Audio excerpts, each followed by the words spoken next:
Essa é a eleição mais importante da história. Talvez essa seja uma das frases mais repetidas na política brasileira moderna.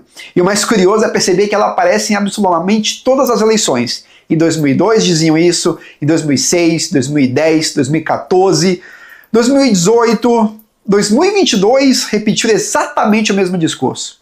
E agora, mais uma vez, começam a preparar emocionalmente a população para acreditar que 2026 será a grande batalha final da história brasileira. Mas existe um problema extremamente perigoso nisso tudo. Essa narrativa não nasce da história, ela nasce do messianismo político. E talvez uma das maiores tragédias intelectuais da nossa geração seja justamente essa incapacidade de enxergar além do próprio presente. O brasileiro moderno foi condicionado a acreditar que o ápice dramático da história acontece exatamente durante a própria vida, como se tudo que veio antes fosse menos importante. Como se o Brasil tivesse começado na própria batalha de rede social, no grupo de WhatsApp, na timeline política ou na polarização contemporânea. Só que a história real do Brasil é infinitamente mais profunda, mais violenta e mais estrutural do que a maioria das pessoas imagina. Quando alguém diz que 2026 será a eleição mais importante da história do Brasil, normalmente essa pessoa não está fazendo uma análise histórica, ela está fazendo uma declaração emocional. Porque se olharmos honestamente para a trajetória política brasileira, perceberemos rapidamente que o país já atravessou eleições ligadas diretamente ao fim da escravidão, à queda de regimes inteiros, à crise oligárquica, à ameaça de guerra civil, ao retorno de ditaduras e à redefinição completa da estrutura do Estado brasileiro. E talvez seja exatamente aí que a nossa geração demonstra uma espécie de arrogância histórica silenciosa. Pense, por exemplo, na eleição de 1886. Quase ninguém fala sobre ela hoje. Quase ninguém conhece seus personagens políticos. Mas foi justamente daquele contexto parlamentar que nasceu o gabinete João Alfredo, o governo responsável por viabilizar politicamente a Lei Áurea. Ou seja, estamos falando de um processo eleitoral diretamente conectado ao fim da escravidão no Brasil. Percebe a dimensão disso tudo? A escravidão não era um detalhe da história brasileira. Ela foi a base econômica, social e política do país por séculos. O Brasil inteiro foi construído sobre essa estrutura. Então afirmar que uma eleição contemporânea é automaticamente mais importante do que um processo político que desembocou no fim formal da escravidão, talvez revele muito mais ignorância histórica do que consciência política. E isso se repete várias vezes ao longo da nossa história. A eleição de 1910, por exemplo, colocou o Rui Barbosa enfrentando Hermes da Fonseca numa disputa que começou a romper a lógica oligárquica da Primeira República. Foi uma eleição que abriu fissuras profundas na política dos governadores e ajudou a preparar o terreno para as crises que culminariam na Revolução de 1930.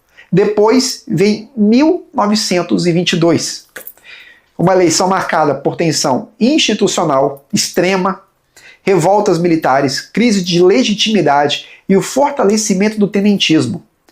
O Brasil vivia praticamente em estado permanente de instabilidade política. O país não estava discutindo apenas nomes, estava discutindo a própria sustentação do regime republicano daquela época.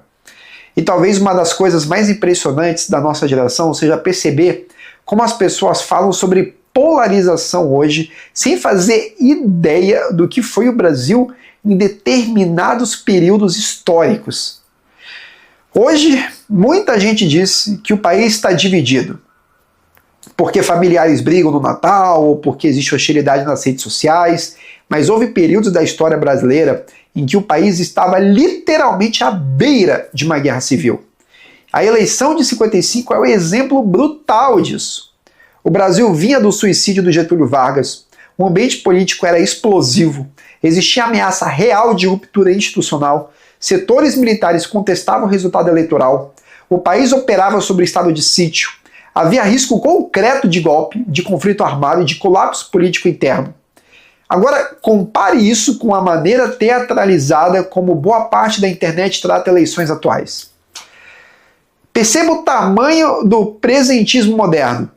E talvez aqui esteja um dos conceitos mais importantes de toda essa discussão. presentismo. O presentismo é essa tendência psicológica de acreditar que o drama atual é sempre maior do que o drama dos nossos antepassados.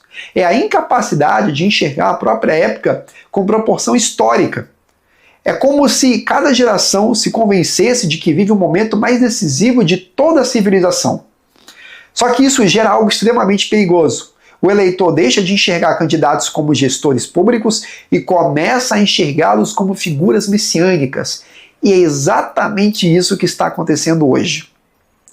Lula deixa de ser apenas um político e passa a ser tratado por muitos como um salvador da democracia.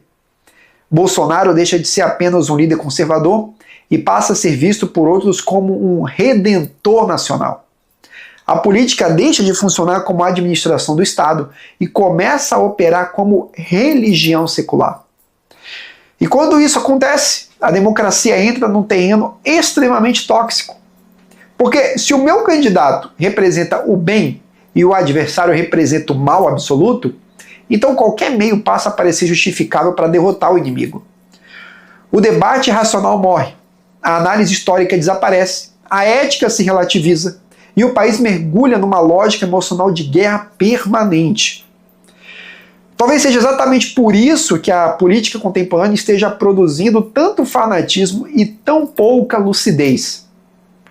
As pessoas não estão mais discutindo projetos nacionais, estão buscando salvação existencial através da política.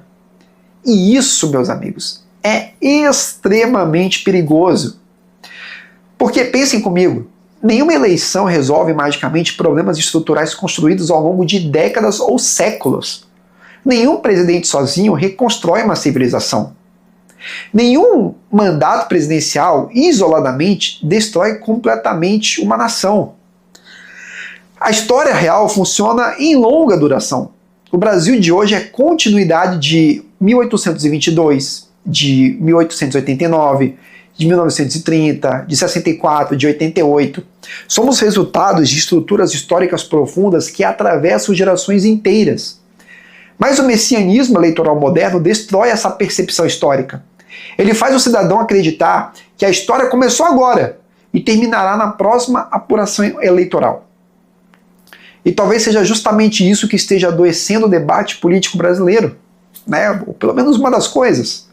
Porque quando toda eleição vira a última chance da nação, o eleitor perde completamente a capacidade de pensar historicamente. E um povo sem memória histórica se torna extremamente fácil de manipular emocionalmente. Bom, se você gostou desse vídeo, peço que você deixe seu like, se inscreva no canal para acompanhar os próximos vídeos. E se você concorda comigo ou não, deixe seu comentário aqui embaixo para a gente debater um pouco, tá bom? Até o próximo vídeo.